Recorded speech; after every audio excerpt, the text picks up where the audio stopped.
Hola a todos, bienvenidos de nuevo a El Próximo Framework en Ingeniería. Seguimos avanzando en nuestro curso de Ingeniería de Sistemas. Si en el capítulo anterior dominamos la rama descendente del famoso modelo en V, en este capítulo vamos a ver la fase 4 de implementación, 5 de verificación modular, 6 de verificación de sistema y 7 de cualificación. Vamos a sentar las bases para luego profundizar en cada una de las tareas. En esta fase ya se han automatizado muchas de las tareas y pronto presentaremos una metodología de trabajo que nos ayude a realizar este tipo de proyectos. Pero antes de automatizar, hay que entender los fundamentos. Así que os dejo con Carlos y Ana, quienes os guiarán por estas fases del modelo en V. ¡Vamos allá! Muchas gracias. Continúo yo. Nos encontramos en el momento más crítico de la V. Hemos descendido por la rama izquierda, definiendo requisitos, diseñando arquitecturas y congelando especificaciones. Ahora estamos en el vértice. Hemos tocado fondo, pero en el buen sentido. Aquí es donde la abstracción muere y nace la realidad física y lógica. Estamos en la fase 4, implementación y fabricación. Quiero que graben esto en su mente antes de empezar. En esta fase, la creatividad individual es el enemigo de la seguridad. Lo repetiré porque es contraintuitivo para muchos ingenieros jóvenes. La creatividad es el enemigo. Aquí no buscamos invención, buscamos una ejecución disciplinada, aburrida y extremadamente repetible. Si el documento de diseño dice A y ustedes implementan A más un poquito de brillo, acaban de crear una no conformidad. Estamos construyendo sistemas que llevan vidas humanas, no una aplicación web que se pueda actualizar el martes por la mañana. Comencemos analizando el marco normativo de implementación. No estamos improvisando. Cada línea de código y cada punto de soldadura responde a un estándar global. Para el software, nuestra Biblia es la DO 178C. Para el hardware, la DO 254.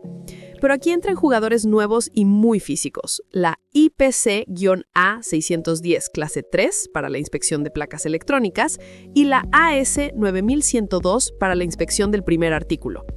Fíjense en la distinción de clase 3. La electrónica de consumo general suele ser clase 2. Clase 3 significa alto rendimiento y fiabilidad, donde el fallo no es una opción. Un ordenador portátil puede fallar y reiniciarse, el sistema de control de vuelo de un avión no. El flujo de trabajo es claro. Partimos del Design Freeze o revisión crítica de diseño, CDR. A partir de ahí, se bifurcan dos caminos paralelos que eventualmente convergerán: la codificación del software y la fabricación del hardware. Hablemos, primero, y con mucho detalle, de la implementación de software bajo DO 178C. En sistemas críticos, con niveles de garantía de diseño DAL A o B, programar no es un ejercicio de estilo literario, es un ejercicio de restricción. El objetivo es obtener un código que sea legible, mantenible y, sobre todo, determinista. Para lograr esto, utilizamos estándares de codificación rigurosos. En primer lugar, tenemos MISRA C++. Estas reglas se dividen en categorías. Las mandatorias no se discuten, se cumplen. Por ejemplo, no dejar punteros apuntando a null. Las required necesitan una justificación técnica muy sólida para desviarse de ellas. Y las advisory son mejores prácticas que deberíamos seguir. Reglas como la prohibición de la aritmética de punteros compleja o la eliminación total de la sentencia goto, salvo para manejos de error muy específicos, son fundamentales para evitar que el código se convierta en un espagueti manejable. Si usamos C++, entra en juego el estándar JSF++, Joint Strike Fighter. Aquí restringimos la herencia múltiple, limitamos los templates y, muy importante, evitamos las excepciones. ¿Por qué? Porque las excepciones introducen un comportamiento no determinista en el tiempo de ejecución. No queremos sorpresas. Y aquí llegamos a la regla oro aeroespacial. Escuchen bien. Prohibición absoluta de asignación dinámica de memoria después de la inicialización. Olvídense de malloc, free, new o delete durante el vuelo. Permítanme usar una analogía para que esto quede cristalino. Imaginen que la memoria de su ordenador de vuelo es un estacionamiento. Si usamos asignación dinámica, es como permitir que los coches entren y salgan libremente, aparcando donde quieran. Al principio todo va bien, pero tras 10 horas de vuelo quedan huecos pequeños y separados, lo que llamamos fragmentación. De repente llega un autobús, un proceso grande, que necesita aparcar, pero aunque la suma de espacios vacíos es suficiente, no hay un bloque continuo lo bastante grande para el autobús. El sistema falla, el avión cae. En cambio, en sistemas críticos usamos asignación estática. Es como un estacionamiento reservado. Cada proceso tiene su plaza asignada con su nombre pintado en el suelo antes de despegar. No importa qué pase, su espacio está ahí, garantizado. Cero fragmentación, 100% determinismo. Ahora, ¿cómo verificamos que hemos seguido estas reglas? Mediante la revisión de código o peer review. Este proceso tiene una dimensión psicológica importante. El programador debe dejar el ego en la puerta. En niveles críticos como DALA, el revisor debe ser independiente. No puede ser tu amigo del escritorio de al lado que te debe un favor. Tiene que ser alguien ajeno al proyecto que mire el código con ojos fríos y objetivos. Usamos checklists exhaustivos. El código implementa los requisitos de bajo nivel, LLR. Cumple mis RACE. La complejidad ciclomática es baja. Además de los humanos, usamos máquinas. El análisis estático es vital. Herramientas como LDRA, Polyspace o Coverty leen el código sin ejecutarlo. Buscan divisiones por cero, desbordes de buffer o variables no inicializadas. En DALA y B, el objetivo es zero warnings. No se permite decir, eso es un falso positivo, ignóralo. Si es un falso positivo, se justifica documentalmente. Si no, se arregla. Pasemos ahora a un concepto fascinante, el Software Build Process o proceso de construcción. El entorno de compilación debe ser hermético. Si yo compilo el código hoy y vuelvo a compilar el mismo código dentro de 5 años, el archivo binario resultante debe ser idéntico bit por bit. Esto se llama reproducibilidad. Para lograr esto, debemos controlar todo: la versión del sistema operativo, la versión exacta del compilador, las librerías y los scripts del linkado. Eliminamos los timestamps o marcas de tiempo del ejecutable, porque si el compilador inyecta la hora actual, el binario cambiará cada vez que compilemos, y eso rompe la verificabilidad. Todo esto se documenta en el LCE-CI, Software Lifecycle Environment Configuration Index. Es como el ADN de nuestro entorno de desarrollo. También debemos garantizar la trazabilidad. En el encabezado de cada archivo fuente debe decir explícitamente qué requisitos está cumpliendo. Si escriben una función para calcular la velocidad del aire, debe haber una referencia que diga implementa LLR SW101. Nada de código huérfano. Cambiamos ahora de tercio y hablemos de la implementación de hardware bajo DO 254. Aquí pasamos de los bits a los átomos. El diseño de la PCB, placa de circuito impreso, debe respetar reglas físicas estrictas. Control de impedancia de 50 o 100 ohms para asegurar la integridad de la señal, gestión térmica mediante planos de cobre y vías, y distancias de aislamiento creep edge y clearance que dependen de la altitud máxima de operación. Recuerden que a 40.000 pies el aire es menos denso y el arco eléctrico salta más fácil. Durante la fabricación, la precisión es milimétrica. Controlamos el espesor del cobre en las vías, la alineación de la máscara de soldadura y realizamos test eléctricos al 100% de las conexiones, NETs. Luego viene el ensamblaje. Aquí es donde aplicamos el estándar IPC-A610 clase 3 y JSTD-001. Usamos inspección óptica automatizada, AOI, para verificar que cada componente esté en su sitio, e inspección por rayos X para componentes VGA, donde las soldaduras quedan ocultas bajo el chip. Un detalle crucial en aeronáutica es el conformal coating. Es un barniz, generalmente de silicona, acrílico o poliuretano, que aplicamos sobre la placa terminada. Protege contra la humedad, el polvo y los hongos. Es como ponerle un impermeable a la electrónica, vital para soportar los ciclos de condensación que ocurren al subir y bajar de altitud constantemente. Y no olvidemos el enemigo invisible, la descarga electrostática, ESD. Todo el personal debe estar conectado a tierra con muñequeras, usar calzado conductivo y trabajar sobre tapetes disipativos. Un chispazo que ni siquiera sientan en el dedo puede destruir un transistor dentro de un chip, provocando un fallo latente que aparecerá meses después en pleno vuelo.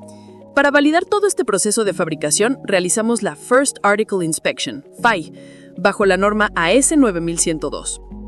Esto es obligatorio para la primera unidad que sale de la línea de producción. No se trata solo de ver si la pieza funciona. Se trata de verificar que el proceso de fabricación es capaz de producir consistentemente lo que diseñamos. Se revisan todas las dimensiones críticas, los certificados de los materiales, que el aluminio sea aluminio aeronáutico y no una aleación barata, y los registros de proceso. El resultado es el FIRE, la partida de nacimiento de la producción en serie. Muchas gracias. Continúo yo. Si su diseño incluye lógica programable, como FPGAs, entramos en un terreno híbrido. Se codifica en OVHDL o Verilog, pero se trata como hardware. Debemos evitar latches involuntarios, asegurar que los resets sean síncronos y cerrar el timing. El bitstream final que carga la FPGA debe tener su checksum controlado. Ahora, en cuarto lugar, hablemos de las herramientas. Tool Qualification bajo DO 330. ¿Podemos confiar en las herramientas que usamos? Si un generador de código automático escribe el código vuelo por nosotros, esa herramienta es tan crítica como un ingeniero humano. Clasificamos las herramientas por niveles TQL, Tool Qualification Level. Un TQL1 sería un generador de código que crea software crítico sin que nadie lo revise después. Eso requiere una cualificación masiva. Un TQL5 sería un editor de texto. Si falla, te das cuenta, no pone en peligro el avión. Para cualificar una herramienta necesitamos un plan, TQP, unos requisitos, TOR, y una evidencia de cumplimiento, TAS. A veces podemos evitar este proceso costoso si verificamos manualmente todo lo que produce la herramienta o si la herramienta tiene un historial de servicio impecable. En quinto lugar, la gestión de configuración, CM. Esto es el sistema nervioso del proyecto. Necesitamos control de versiones estricto. Cada archivo, cada documento, cada plano tiene una identificación única. Hablamos de baselines o líneas base. Una baseline es una fotografía completa del producto en un momento dado. Código versión 12.4, hardware revisión C, requisitos versión 5.1 y compilador versión 4.3. ¿Por qué es esto vital? Si hay un accidente dentro de 5 años, los investigadores nos pedirán recrear exactamente la configuración que volaba ese día. Si no tenemos una baseline sólida, no podremos hacerlo. Cualquier cambio a esta línea base debe pasar por el CCB, Change Control Board. Si alguien encuentra un error, escribe un reporte, Problem Report. Se analiza el impacto. Si afecta a la seguridad, se convoca al comité. Si se aprueba, se emite una orden de cambio. Nada se cambia por debajo de la mesa. También mantenemos un Integration Log. Es el diario de a bordo de la ingeniería. ¿Quién integró qué? ¿Cuándo? ¿Con qué versiones? ¿Y qué problemas surgieron? Una vez que tenemos el hardware fabricado y el software compilado, hacemos el Smoke Test. Literalmente, la prueba del humo. Es la primera vez que damos energía a la placa. No la conectamos directamente a la red. Usamos fuentes con corriente limitada. Verificamos, ¿son estables los voltajes? ¿El consumo de corriente es el esperado? ¿El procesador responde al puerto JTAG? Ojo, esto no es una certificación. Es solo un chequeo de salud para confirmar que el paciente está vivo y que no va a explotar cuando empecemos las pruebas de verdad. Finalmente llegamos al hito que cierra esta fase, el SOI 2, Stage of Involvement 2. Es una auditoría mayor. La autoridad de certificación o los auditores internos vienen a verificar que hemos construido lo que dijimos que íbamos a construir en la fase de diseño. Revisan el checklist. ¿El código es trazable? ¿El análisis estático está limpio? ¿La hardware pasó la inspección IPC clase 3? ¿Las herramientas están cualificadas? ¿Tenemos controlada la configuración? También se prepara la PCA, Physical Configuration Audit. Aquí se verifica que la placa física que tengo en la mano coincide exactamente con los planos y la lista de materiales, BOM. Para una unidad de vuelo final, lo que llamamos Red Label, no puede haber cables soldados a mano ni parches de última hora. Si el diseño estaba mal, se rediseña la placa y se fabrica de nuevo. Un cable suelto vibrando es un riesgo inaceptable. Para cerrar, hablemos de las métricas que nos dicen si hemos tenido éxito en esta fase. En software, buscamos una trazabilidad del 100%. 0 defectos críticos en análisis estático, cobertura de revisión de código del 100% y, muy importante, 0 warnings en la compilación. En hardware, medimos el First Pass Yield, cuántas unidades salieron perfectas a la primera. Debería ser superior al 95%. Si tenemos que retrabajar muchas placas, algo falla en el proceso. Los entregables de esta fase, los outputs, son claros. El código fuente bajo control de versiones, el ejecutable con su checksum, las placas de circuito impreso fabricadas y ensambladas, los reportes de inspección y FAI y los índices de configuración de software y hardware, SCI y HCI. Con la aprobación del SOI 2 recibimos la luz verde. Hemos construido el vértice. La base es sólida.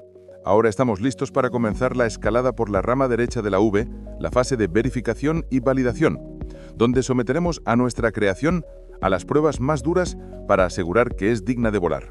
Muchas gracias. Continúo yo. Continuamos nuestro ascenso por la rama derecha de la V. Hemos dejado atrás la fase de implementación, donde soldamos los componentes y escribimos el código. Ahora entramos en el terreno de la verdad. Bienvenidos a la fase 5, verificación modular. Quiero ser categórico con una afirmación que separa a los ingenieros junior de los senior. La implementación, ya sea un código brillante o un circuito elegante, no vale absolutamente nada hasta que se verifica. En el mundo de la certificación aeronáutica, bajo filosofías como ARP 4754B, DO 178C y DO 254, partimos de una premisa pesimista pero necesaria. Asumimos que todo diseño contiene errores hasta que se demuestre lo contrario con evidencia trazable. No confiamos, verificamos. Antes de sumergirnos, debemos hacer una distinción fundamental, una que a menudo confunde incluso a profesionales experimentados: la diferencia entre verificación y validación. En esta fase nos centramos en la verificación. La pregunta clave es: ¿hemos construido el producto correctamente? Es decir, ¿cumple el producto con los requisitos que definimos en las fases anteriores? La validación, por otro lado, responde a: ¿hemos construido el producto correcto? Es decir, ¿son los requisitos los adecuados para lo que el usuario necesita? Aunque la validación es un proceso continuo, en esta fase de pruebas a menudo descubrimos que un requisito estaba incompleto o era ambiguo. Si el test falla porque el requisito estaba mal, volvemos atrás a revalidar. En primer lugar, analizaremos la verificación de software bajo la norma DO 178C. Aquí cambiamos nuestra mentalidad. Ya no estamos construyendo, estamos inspeccionando. El objetivo principal son las pruebas de caja blanca o white box testing. A diferencia de las pruebas de sistema que veremos más adelante, donde tratamos al equipo como una caja negra y solo nos importan las entradas y salidas, aquí abrimos la tapa, miramos dentro, nos importa la robustez estructural del código fuente. Para lograr esto, seguimos un proceso riguroso. Empezamos con las pruebas basadas en requisitos. No se trata de probar a ver qué pasa. Para cada requisito de bajo nivel, escribimos casos de prueba específicos. Si el requisito dice: si la altitud es mayor a 10.000 pies y la presión menor a 500, activar la bandera de alarma. Nuestro test no puede ser ambiguo. Debemos inyectar exactamente 10.001 en la variable de altitud y 499 en la de presión, y verificar matemáticamente que la variable alarm se pone en true. Pero un buen ingeniero va más allá. Probamos los límites, los boundary values. ¿Qué pasa exactamente en 10.000?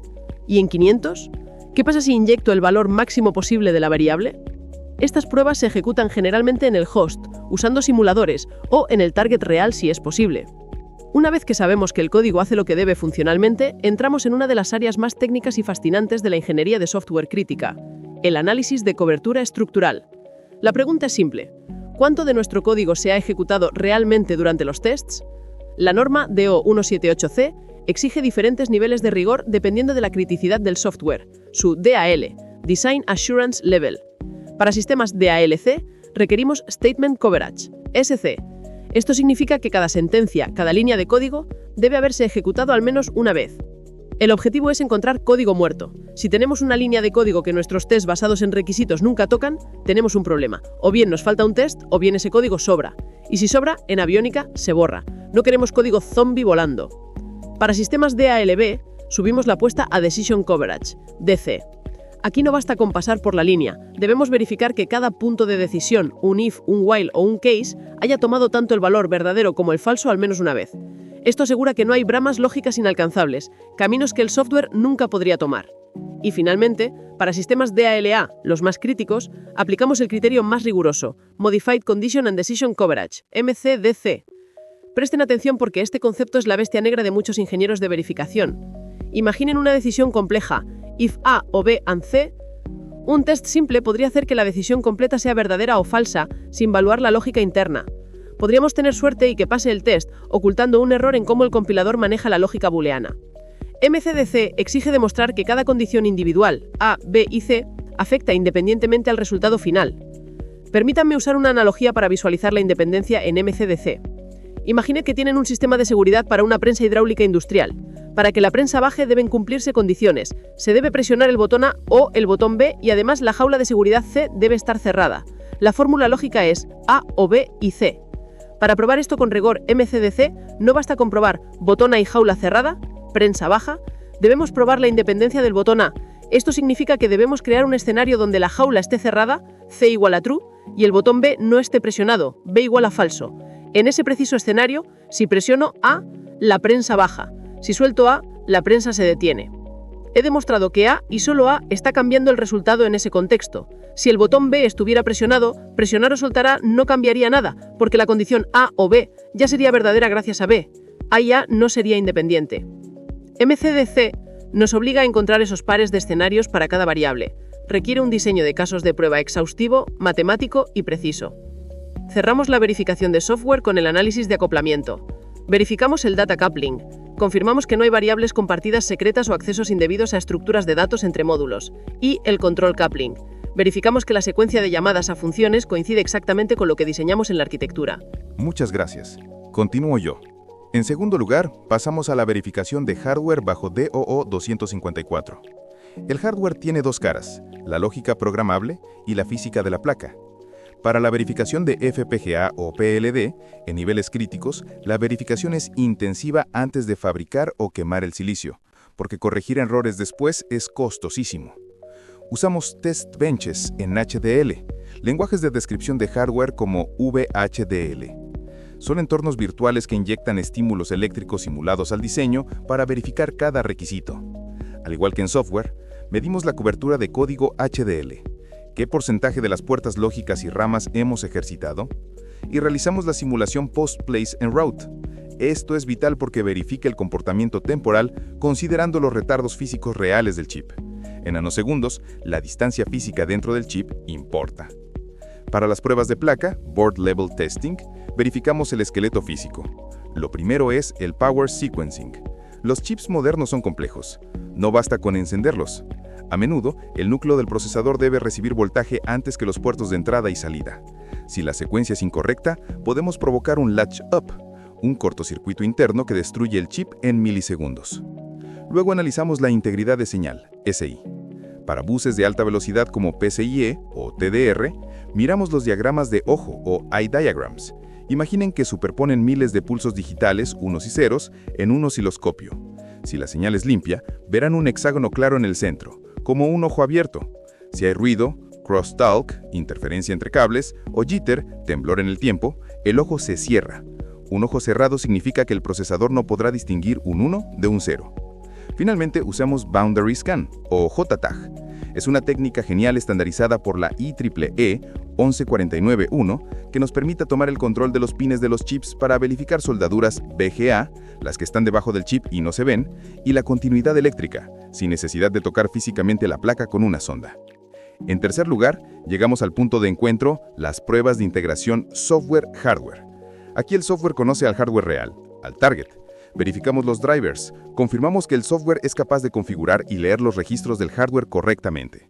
Realizamos el análisis de pila, debemos demostrar mediante análisis estático y pruebas dinámicas que en el peor escenario de uso, WCUE, la memoria de pila no se desborda. Un Stack Overflow en un PC cierra el programa. En un avión puede reiniciar el computador de control en pleno vuelo. Y medimos el WCET, Worst Case Execution Time. En sistemas de tiempo real, llegar tarde es lo mismo que equivocarse. Si el sistema de control debe actualizar la posición de los alerones cada 10 milisegundos y el cálculo tarda 10.1 milisegundos, el sistema falla. Medimos el tiempo de ejecución de las tareas críticas bajo carga máxima y aseguramos márgenes de seguridad, típicamente un 20%. Esto garantiza el determinismo. En cuarto y último lugar, debemos hablar de la burocracia técnica que mantiene todo esto unido. Los hitos de revisión y auditoría.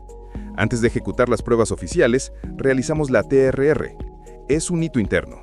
Su objetivo es simple, no gastar dinero y tiempo ejecutando pruebas formales si vamos a fallar. En la TRR revisamos la madurez. ¿Hemos hecho drive rounds exitosos? Revisamos la conformidad de la unidad bajo prueba. ¿Tiene el hardware y software el PERT Boundary Checksum correctos? ¿Están las herramientas calibradas? ¿Están los errores conocidos controlados? Solo si todo es sí, pasamos al formal run. Y finalmente, el examen final de esta fase, el SOI 3, Verification Review. Esta es una de las 4 auditorías clave con la autoridad certificadora, como EASA o FAA. Ellos no vienen a ver si el avión vuela bonito, vienen a ver si el proceso de verificación fue íntegro. Revisarán si los casos de prueba son trazables a los requisitos. Revisarán si alcanzamos la cobertura estructural, como el famoso MCDC. Revisarán cómo resolvimos los fallos, y hay un punto crítico en el que se fijarán con lupa: la independencia en la verificación. Para sistemas críticos, DAL A-B, la norma es estricta. El ingeniero que verifica un módulo no puede ser la misma persona que lo diseñó. Esto es vital por la psicología humana. Si yo verifico mi propio código, tengo un sesgo de confirmación. Inconscientemente quiero probar que funciona. Un ingeniero independiente que no tiene apego emocional al código tiene una mentalidad diferente.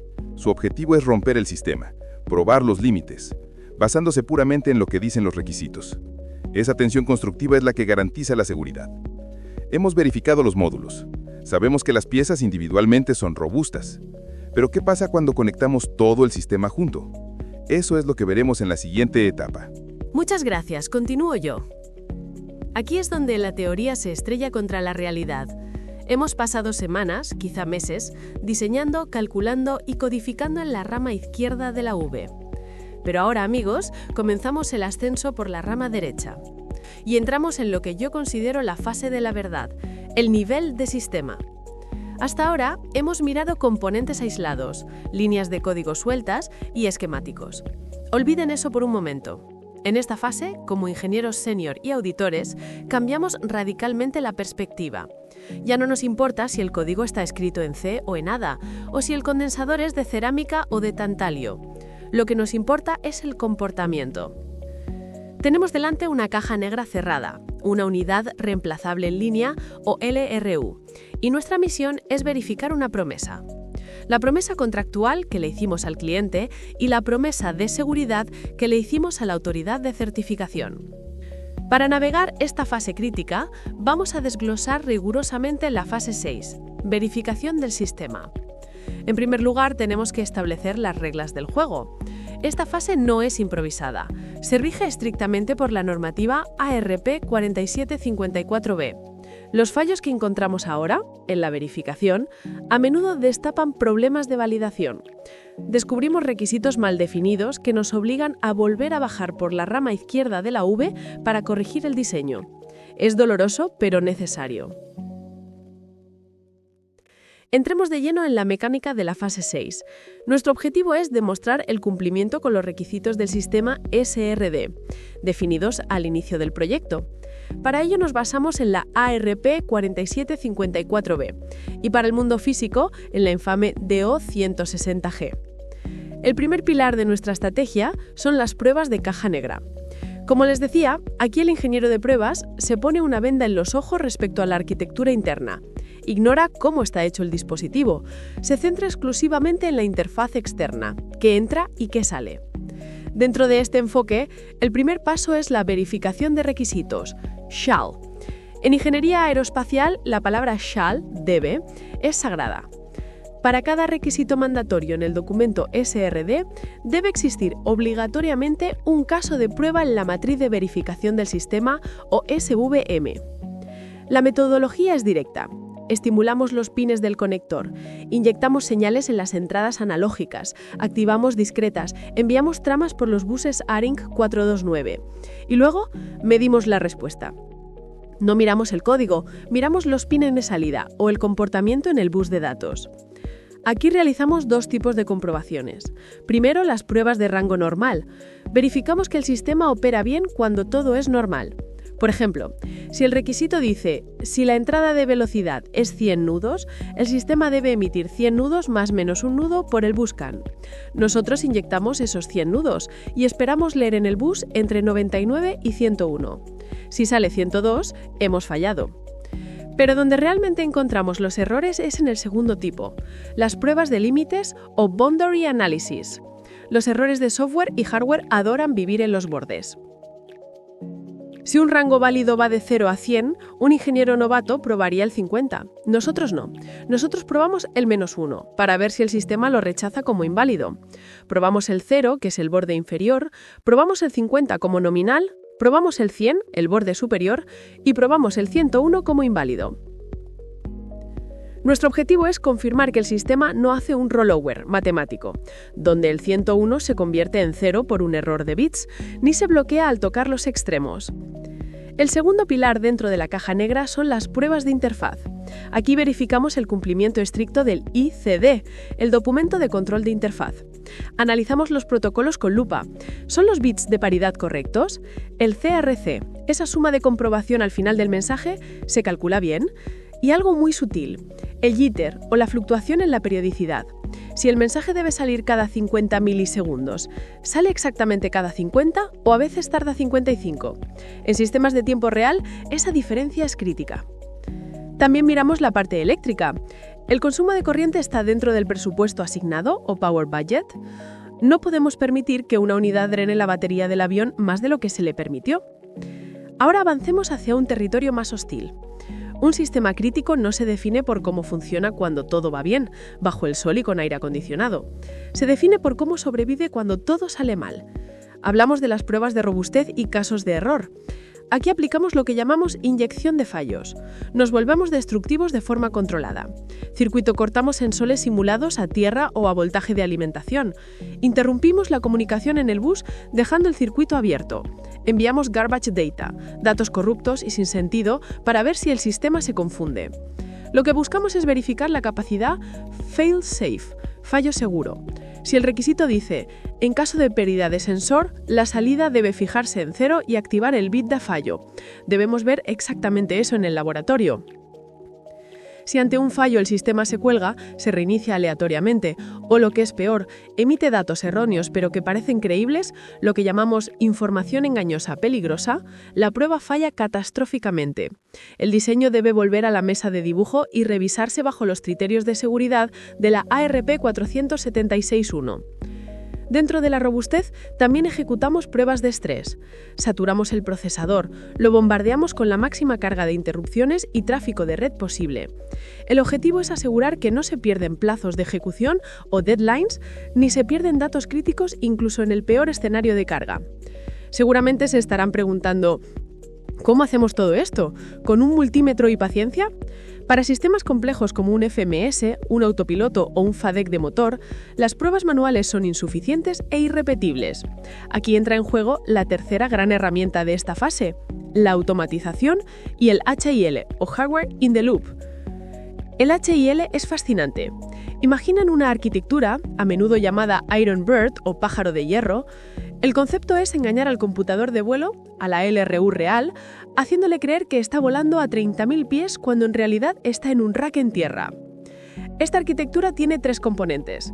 Primero, el equipo real con el software y hardware final de vuelo.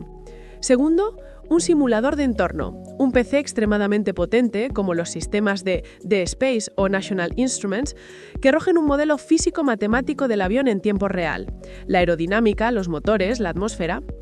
Y tercero, el acondicionamiento de señal, cartas que convierten los ceros y unos del simulador en voltajes físicos, resistencias y señales ARIN reales que entran a nuestra unidad. Muchas gracias. Continúo yo. Piensen en esto con una analogía para visualizarlo mejor. El hardware in the loop es como la película Matrix para el computador de vuelo. El computador es el cerebro conectado a una realidad simulada. Si el simulador dice hay turbulencia, inyecta señales eléctricas de vibración en los sensores virtuales, y el computador reacciona moviendo los saltuadores, sin saber que su realidad es generada por software.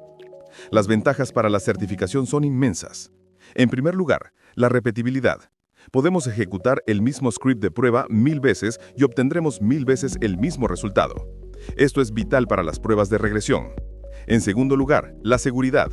Podemos probar situaciones catastróficas, como fuego en un motor o la pérdida total de hidráulica, sin arriesgar la vida de pilotos ni destruir aviones reales de millones de dólares. Y finalmente, la automatización. Podemos dejar el banco corriendo 24 horas al día, 7 días a la semana. Las famosas Nightly Builds prueban el sistema mientras nosotros dormimos, detectando esos fallos esporádicos que solo ocurren una vez cada millón de ciclos. Pero cuidado, hay una advertencia crítica aquí, sobre la cualificación de herramientas bajo la DO 330. Si usamos el Hardware in the Loop para verificar requisitos formalmente y obtener crédito de certificación, es decir, para decirle a la autoridad, esto funciona, sin probarlo luego en el avión real, debemos cualificar el propio hardware. Debemos demostrar que nuestro simulador, nuestra Matrix, es precisa y no introduce errores ni enmascara fallos del equipo real. Hasta ahora hemos hablado de lógica y electrónica, pero el equipo debe sobrevivir en el mundo físico. Llegamos al cuarto punto, la cualificación ambiental bajo la norma DO 160G. Aunque a veces se gestiona por separado, es parte esencial de la verificación del sistema. El sistema debe cumplir sus requisitos mientras sufre un entorno hostil. Todo esto se define en el QTP, o Plan de Pruebas de Cualificación. Analicemos las pruebas clave. Tenemos vibración y choque, secciones 8 y 7 de la norma. Aquí simulamos turbulencia severa y aterrizajes duros. El equipo se monta en una mesa vibratoria masiva. No solo no debe romperse físicamente, no debe perder integridad funcional. No puede haber parpadeos en las pantallas ni reinicios. Luego están la temperatura y altitud, sección 4 de la norma. Sometemos al equipo a ciclos térmicos brutales, por ejemplo, de menos 55 grados Celsius a más 70 grados Celsius. Verificamos que arranca en frío extremo y que disipa el calor correctamente en caliente. Y entramos en el mundo invisible. EMI y EMC, secciones 20 y 21. Por un lado, la susceptibilidad. ¿Es el equipo inmune a campos radiados de alta intensidad e interferencia conducida por los cables? Por otro lado, las emisiones. ¿Nuestro equipo genera ruido electromagnético que pueda interferir con la radio del avión o el radar? Finalmente, rayo y HIRF, secciones 22 y 23. Aquí inyectamos picos de voltaje salvajes en los pines del conector para simular el impacto de un rayo en el fuselaje y verificamos que las protecciones internas actúan y el equipo sobrevive. Una vez que hemos torturado al sistema lógica y físicamente, llegamos al quinto hito, el SOI 3 o Verification Review. El SOI 3 es la auditoría formal de la autoridad aeronáutica o sus delegados.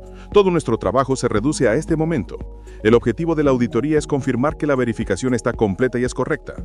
Los auditores van a pedir entregables clave. Examinarán la SVM o System Verification Matrix. Buscarán una trazabilidad completa o Requirements Coverage. ¿Están el 100% de los requisitos verificados con un resultado de paz? No vale el 99%. Revisarán los Problem Reports, o PRs. Analizarán los fallos que siguen abiertos. ¿Tienen impacto en la seguridad? ¿Por qué no se han cerrado? Revisarán el análisis de regresión. Si hubo cambios de diseño de última hora, ¿se probó lo suficiente o solo se probó el cambio? Y verificarán la configuración. ¿El hardware y software que ensayamos coincide exactamente con la definición de diseño que queremos certificar? El resultado exitoso del SOI 3 es la aceptación de los datos de pruebas para soportar la certificación de tipo, TC, y la emisión del QTR, el informe de pruebas de cualificación final. Para cerrar esta charla técnica, quiero dejarles con una recomendación de experto, algo que he aprendido a base de golpes en la industria. Hablemos de la gestión de la regresión.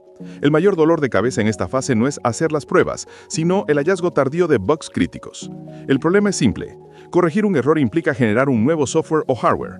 Pero la solución certificable es compleja, requiere un análisis de impacto. No basta con repetir la prueba que falló para ver si ahora pasa, eso es de aficionados. Se debe demostrar que el cambio no ha tenido efectos colaterales o side effects en funciones que antes sí funcionaban. Mi best practice para ustedes es esta. Automaticen el 100% de sus pruebas de sistema en el hardware. Ante cualquier cambio, por pequeño que sea, ejecuten la suite de regresión completa.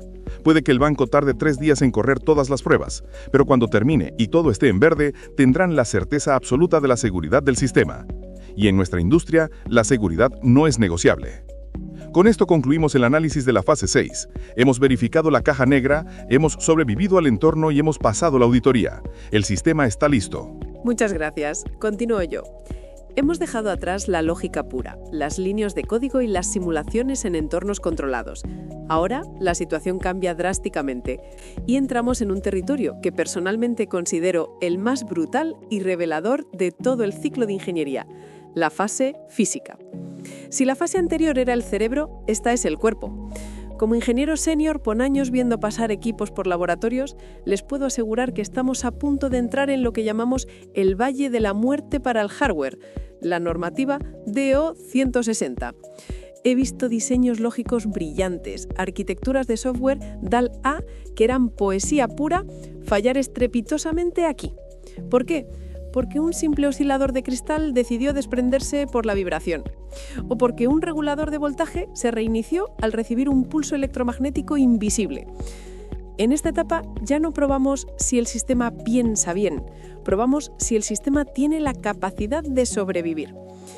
Es fundamental entender que esta cualificación ambiental, regida por la DO 160G, no es un trámite aislado, es una pieza esencial para demostrar cumplimiento bajo la ARP 4754B.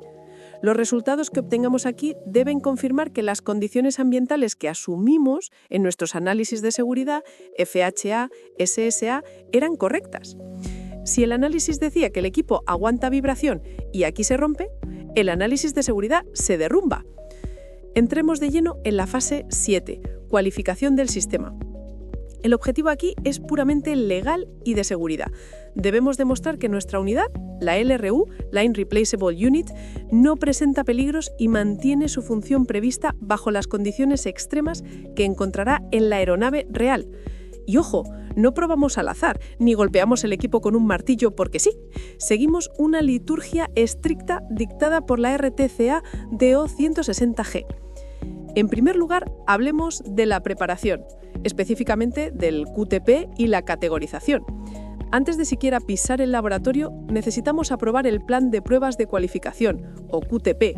Sin este documento aprobado, cualquier prueba es una pérdida de tiempo y dinero. Dentro de este plan, definimos las categorías.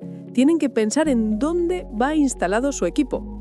No es lo mismo un equipo montado en la cabina de pilotos, con aire acondicionado y presurización, que un sensor montado en el tren de aterrizaje, expuesto al vacío, al hielo y a una vibración extrema. El plan define un código alfanumérico complejo como, entre paréntesis, A2F1, paréntesis, BAB, puntos suspensivos, donde cada letra dicta la severidad del ensayo. Un punto crítico aquí es la conformidad de la muestra, lo que llamamos Red Label. La unidad bajo prueba, UUT, debe ser representativa de la producción final. Debe haber pasado una inspección de conformidad por parte de calidad. Si llevamos al laboratorio un prototipo soldado a mano por nosotros la noche anterior, el test es nulo para la certificación. Tiene que ser la unidad real. Además, debemos tener clarísimos los criterios de éxito antes de empezar. El criterio A es la excelencia. El equipo funciona perfectamente durante la tortura y después de ella. El criterio B permite cierto sufrimiento. El equipo puede degradarse durante el test, quizás la pantalla parpadea, pero debe recuperarse automáticamente en cuanto cesa la condición adversa. El criterio C es supervivencia básica. El equipo falla, muere, pero no crea un peligro, no se incendia, no explota, no suelta metralla. Una vez aprobado el plan, comenzamos con la temperatura y altitud, correspondiente a la sección 4 de la norma. Piensen en la vida de un avión. Pasa de estar a más de 50 grados Celsius en una pista en Dubái en verano a menos 55 grados Celsius en velocidad de crucero en cuestión de minutos. La expansión y contracción térmica que esto provoca es el enemigo mortal de las soldaduras, especialmente las de tipo VGA bajo los procesadores. Aquí realizamos varios ensayos. Primero, el Operating Low High Temp. Obligamos al equipo a arrancar y funcionar continuamente en los extremos, por ejemplo a menos 40 y a más 70 grados Celsius. El riesgo aquí son los fallos de timing en las memorias DDR o pantallas LCD que se congelan literalmente y dejan de refrescarse. En segundo lugar, la Ground Survival. Esto simula el avión aparcado y apagado en condiciones extremas. Quizás llegamos a menos 55 o más 85 grados Celsius. El equipo no funciona, pero al encenderlo tras volver a temperatura normal, no debe estar roto. Y en tercer lugar, la altitud y descompresión. Llevamos el equipo a 50.000 pies en una cámara de vacío. Y aquí ocurre un fenómeno físico contraintuitivo. Podrían pensar que a esa altura hace frío y el equipo estará fresco. Falso. A esa altura el aire es tan tenue que los ventiladores giran pero no mueven masa de aire. No hay moléculas suficientes para robar el calor del disipador. El equipo se cocina por dentro aunque fuera haga frío. Además, por la ley de Paschen, los arcos eléctricos saltan con mucha más facilidad y los condensadores electrolíticos tienden a hincharse y a explotar. Finalmente, el shock térmico. Cambiamos la temperatura rapidísimo, mínimo 10 grados por minuto. Buscamos fracturar las soldaduras mediante estrés mecánico inducido por calor. Si el equipo sobrevive al clima, pasamos a la violencia física, vibración y choque, secciones 8 y 7. Si su ingeniero mecánico hizo un mal análisis estructural, aquí es donde la verdad sale a la luz. Comenzamos con la búsqueda de resonancia. Antes de sacudirlo fuerte, hacemos un berrido suave de frecuencias. El objetivo es encontrar la frecuencia natural de la placa electrónica PCB o del chasis. ¿Por qué? Porque si su PCB resuena naturalmente a 200 Hz y el motor del avión vibra a 200 Hz, la física es cruel. La amplitud de la vibración se multiplica por el factor Q. Es como empujar un columpio justo en el momento exacto, cada vez sube más alto, hasta que los componentes pesados salen volando de la placa. Muchas gracias, continúo yo. Luego pasamos a la vibración aleatoria. Esto simula la turbulencia y el ruido acústico brutal de los motores jet. Es energía en todas las frecuencias a la vez. El equipo debe estar encendido. Aquí es vital monitorizar los microcortes. Un conector que baila imperceptiblemente puede causar una discontinuidad de apenas 1 microsegundo. Para un humano es nada, pero para un procesador es suficiente para provocar un reset en pleno vuelo. También tenemos el choque operativo, que simula aterrizajes duros, y el crash safety o seguridad en impacto. En este último le damos golpes de 20 Gs en todas direcciones. El criterio aquí cambia. El equipo no necesita seguir funcionando, da igual si se rompe la electrónica. Lo único que importa es que no se convierta en un proyectil. Debe permanecer anclado a su base para no matar a un pasajero en caso de accidente. Superada la violencia física, entramos en el mundo de la magia negra, EMI y EMC, o compatibilidad electromagnética. Es la sección más compleja y donde más rediseños se producen. Es física pura. Se divide en dos filosofías, no molestar y no ser molestado. Para no molestar tenemos las emisiones, sección 21. Medimos con antenas cuánto ruido emite nuestro equipo. Las curvas límite son estrictas. Imaginen que el reloj de su CPU corre a una frecuencia cuyo armónico cae justo en la banda del GPS del avión. Si no blindamos bien el equipo, al encenderlo podríamos dejar ciego al sistema de navegación del avión. La solución suele ser blindaje, filtros en los conectores y un diseño impecable de los planos de tierra. Para no ser molestado, tenemos la susceptibilidad. Aquí atacamos al equipo. En la susceptibilidad radiada, HIRF, bombardeamos al equipo con campos electromagnéticos potentes, simulando que pasamos cerca de un radar militar o una torre de radio potente. El fallo típico es que ese ruido invisible se acople a las pistas de los sensores, haciendo que una lectura de temperatura salte erráticamente. Y hablando de energía externa, llegamos al rayo y efectos indirectos, sección 22. Un avión recibe un impacto de rayo en promedio una vez al año. El fuselaje de aluminio actúa como una jaula de Faraday y protege el interior, pero el rayo induce corrientes masivas en los cables que recorren el avión. Para probar esto, usamos la pin injection. Inyectamos picos de voltaje definidos, por ejemplo, 1500 voltios y 150 amperios, directamente en los pines del conector de nuestra unidad. Aquí es donde entra en juego la defensa que diseñamos en la fase esquemática, los diodos TVS, Transient Voltage Suppressors, y los varistores. Estos componentes deben tragarse esa energía instantánea y derivar la Tierra antes de que llegue al delicado microprocesador. Si fallan, el procesador se fríe. Además de todo esto, existen otros ensayos relevantes, dependiendo de la ubicación. Tenemos la impermeabilidad, con pruebas de goteo, para simular la condensación que cae del techo del avión. Tenemos la susceptibilidad a fluidos, donde rociamos el equipo con café, bebidas azucaradas, insecticidas y líquidos de limpieza agresivos. Y si usamos materiales orgánicos, tenemos la prueba de hongos, donde incubamos el equipo con esporas durante 28 días para ver si la vida se abre camino y crea cortocircuitos. Ahora bien, ¿qué pasa si cambiamos algo en el diseño después de pasar por todo esto? Entramos en la Delta Qualification. La industria aeroespacial busca eficiencia, no siempre es necesario repetir la campaña completa. Realizamos un análisis de impacto formal. Si cambiamos la masa del equipo, repetimos vibración. Si cambiamos un componente electrónico por otro, repetimos EMI y EMC. Si cambiamos la disipación térmica, repetimos temperatura. Pero si solo cambiamos el software, típicamente no repetimos pruebas ambientales, ya que el software no afecta las propiedades físicas. Si el cambio es menor, usamos el principio de similitud. Generamos un Similarity Report comparando el diseño original con el nuevo. Si convencemos a la autoridad, nos ahorramos el test. Todo esto se registra en la QSL, el documento maestro que dice qué versión de nuestro equipo ha pasado qué pruebas. Finalmente llegamos a los hitos finales, SOI 4 y documentación. El SOI 4 es la última gran auditoría. La autoridad certificadora viene a verificar que todo está cerrado. Revisan el QTR, que es nuestra evidencia forense, gráficos, fotos, logs, y revisan el documento supremo, el DDP, el Declaration of Design and Performance. Sin el DDP, el equipo no existe legalmente. Es un resumen ejecutivo que declara, el equipo con tal número de parte y tal software cumple con la DO 160 en estas categorías y tiene estas limitaciones. Es el pasaporte del equipo para volar. Para cerrar esta fase quiero contarles el destino de nuestra unidad de pruebas, la que llamamos la Golden Unit. Esta unidad que ha pasado por el fuego, el hielo, la vibración y el rayo es un héroe, pero es un héroe trágico. Esa unidad nunca debe ser instalada en un avión para vuelo comercial. Está fatigada internamente, sus componentes han sufrido un estrés equivalente a años de vida.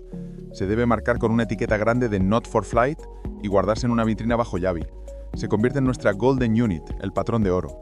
La usaremos en el futuro para comparaciones o análisis de similitud, pero su servicio activo ha terminado en el laboratorio. Ha dado su vida útil para certificar el diseño. Con esto hemos superado el Valle de la Muerte. El hardware es robusto, sobrevive